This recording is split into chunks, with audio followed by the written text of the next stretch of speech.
Hello' everyone, 4টা বজাৰ লগে লগে সকলোকে সুপ্ৰভাত জনালোঁ দেই। এয়া আজি সোমবাৰ, শাওণ মাহৰ 3য়টো সোমবাৰ।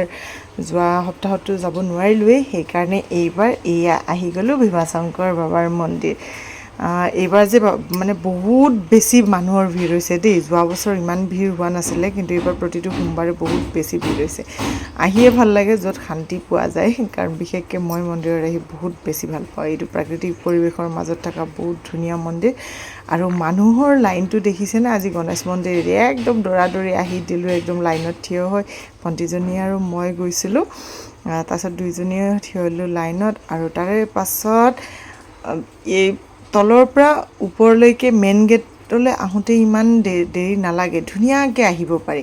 এই যে ওপৰৰ পৰা তললৈ দেখুৱাই আছোঁ ন, সেই তলৰ পাকটোতে সকলোতকৈ বেছি সময় যায়। মানে বাচ্ছা আনিলে বাচ্ছাই বহুত আমনি পায়। আমি যেনিবা ধৈৰ্য ধৰি ৰখি থাকোঁ। এই পানীখিনি পাৰ হোৱাৰ পাছত যিটো লাইন মানে একদম আপোনাৰ আৰম্ভ হৈ যায়, ধুনীয়াকৈ পানী গছকি আমিও পাৰ হৈ গ'লোঁ। আৰু এইটো বিশেষকৈ ভাল লাগে যে পানীখিনি ধুনীয়াকৈ এইফালৰ পৰা, আৰু এইয়া মই দেখুৱাই আছোঁ, চাওকচোন কেনেকুৱা বোকা হৈছে।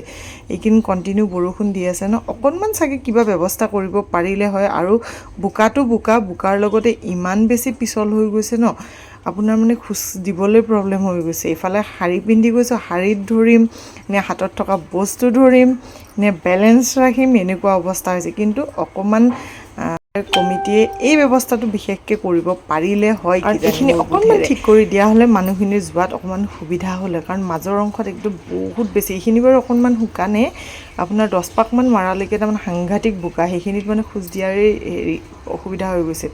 তাৰপাছত শেষত আহি 5:30টাৰ পৰা লাইনত ধৰাৰ পাছত কিবাকৈ গৈ অকণমান আশা দেখিছিলোঁহে, দিলেই নহয় ৰখাই। আগত কোনোবাই সেৱাকাৰী আছিলে, হয়তো প্ৰশাসনৰ মানুহ হ'ব চাগে, সেইকাৰণে মানুহখিনিক অকণমান ৰখাই দিয়া হৈছিল। পিছত আহি একদম বাবাৰ সন্মুখ পাম আৰু এয়া দেখিছেনে। আৰু হঠাৎ লগ পাই গ'লোঁ মিষ্টাৰ খুৰাকৰ ছোৱালীজনী, ননদজনী, তাইও আহিছিল, তাইকো হঠাৎ লগ পাই গ'লোঁ।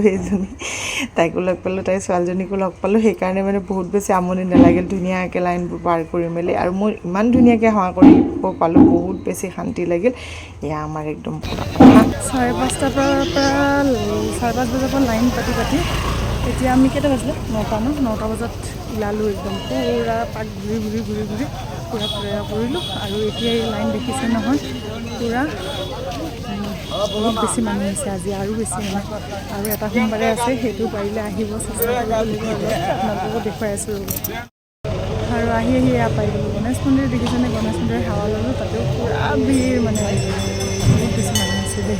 তাৰপিছত এনেকুৱা পৰিৱেশ এটা ভালো লাগে ন, মন্দিৰত আহিলে মানুহৰ ভিৰটো হ'লেহে ভাল লাগে। আৰু এতিয়া যাওঁ, অকণমান ভোক লাগিছে ন, ভাণ্ডাৰলৈ যাওঁ, ফ্ৰুটছ দিছে যে অকণমান খাই যাওঁগৈ। আৰু এয়াই হৈছে নামিহঁতে শুৱাতে থকা ভাণ্ডাৰটো। 10 জুলাইৰ পৰা 15 আগষ্টলৈ আছে। আৰু খানাৰ ফালে ৰাতিপুৱা মানুহবোৰৰ ৰৈ বহুত বেছি ভোক লাগে যে একদম পূৰা খানা খাই আছে। আৰু আমি দুইজনী আহি ল'লোঁ এয়া ফ্ৰুটছ। আজি তৰমুজ, আনাৰস আৰু কলে আছিল, হৈ গৈছে এইখিনি। খালী পেট থকাতকৈতো ভোকটো মিটিছে। খাই বৈ ধুনীয়াকৈ ওলালোঁ, অকণমান ভাল লাগিলে। ধুনীয়াকৈ ওলালোঁ, শান্তিত বাবাক সেৱা কৰিব পাৰিলোঁ। তো আজি ভিডিঅ'টো ইমানেই, নেক্সট ভিডিঅ'লৈ পাম। আজিলৈ বাই বাই।